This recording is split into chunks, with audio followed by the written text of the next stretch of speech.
بسم اللہ الرحمن الرحیم۔ السلام علیکم۔ ارشمان وظائف آفیشیل میں خوش آمدید ناظرین۔ سب سے پہلے تو حضرت اسماعیل علیہ السلام کی ولادت کے بابرکت مہینے میں آپ سب کو یہ وظیفہ اس ماہ ربیع الاول کی مناسبت سے دیا جا رہا ہے، یعنی سورہ کوثر کا۔ سورہ کوثر کو باعث برکت کیوں کہا جاتا ہے؟ اسے پڑھنے سے اللہ تبارک و تعالیٰ رزق میں بے پناہ وسعت پیدا فرماتا ہے اور رزق کی ہر کمی کو دور کر دیتا ہے۔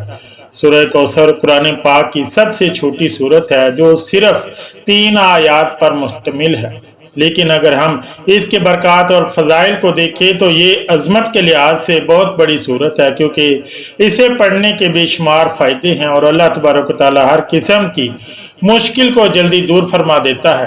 جو بھی مسئلہ آپ کو درپیش ہے یا جو بھی پریشانی آپ کو لاحق ہے، آپ اپنی روزمرہ کی زندگی میں سورہ کوثر کا ورد کریں۔ انشاءاللہ تعالیٰ اس سورت کو پڑھنے سے اللہ تبارک و تعالیٰ ہر قسم کے دکھ اور پریشانی کو دور فرما دے گا۔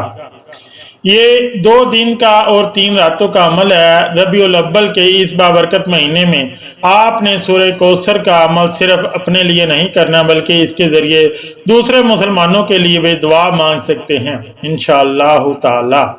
2 دن کے اندر آپ کو جتنی بھی رقم کی ضرورت ہوگی یا جو بھی مالی مسئلہ درپیش ہوگا، اس کا حل نکل آئے گا انشاءاللہ تبارک و تعالی۔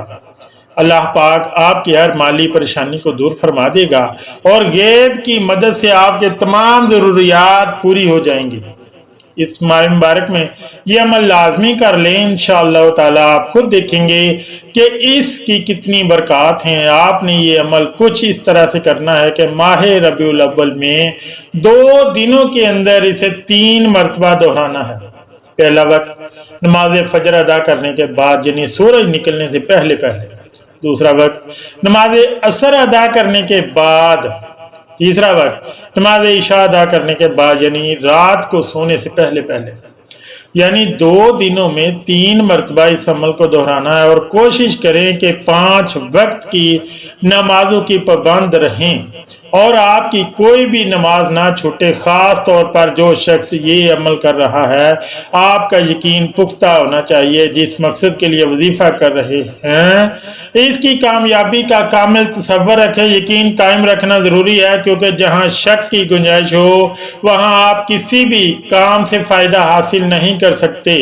اگر آپ کے دل میں منفی خیالات یا شک آ جائے گا تو فائدے کی بجائے نقصان بھی ہو سکتا ہے۔ اس لیے کوشش کریں کہ یقین پختہ ہو۔ جب آپ نماز فجر، نماز عصر یا نماز عشاء ادا کر لیں تو عمل کے شروع میں عمل کا طریقہ 3 مرتبہ درود ابراہیمی پڑھیں، وہی درود جو ہم نماز میں پڑھتے ہیں۔ اس کے بعد بسم اللہ الرحمن الرحیم، انا اعطیناک الکوثر فصل لربک وانحر ان شانئک ھو الابتر۔ 101 بار سورہ کوثر پڑھیں۔ یا سمیع، جب آپ سورہ کوثر 101 بار پڑھ لیں تو اس کے بعد اللہ تبارک و تعالیٰ کا نام، یعنی اے سننے والے، پڑھیں۔ اگر آپ کی کوئی فریاد ہے جسے آپ پورا کروانا چاہتے ہیں تو اللہ کو یا سمیع کہہ کر پکاریں، انشاءاللہ تعالی اللہ تبارک و تعالی آپ کی فریاد ضرور سنے گا۔ آپ نے اپنی آنکھیں بند کر کے 101 بار یا سمیع پڑھنا ہے۔ اس وقت آپ کا پورا دھیان اسی مقصد پر ہونا چاہیے جسے آپ حاصل کرنا چاہتے ہیں۔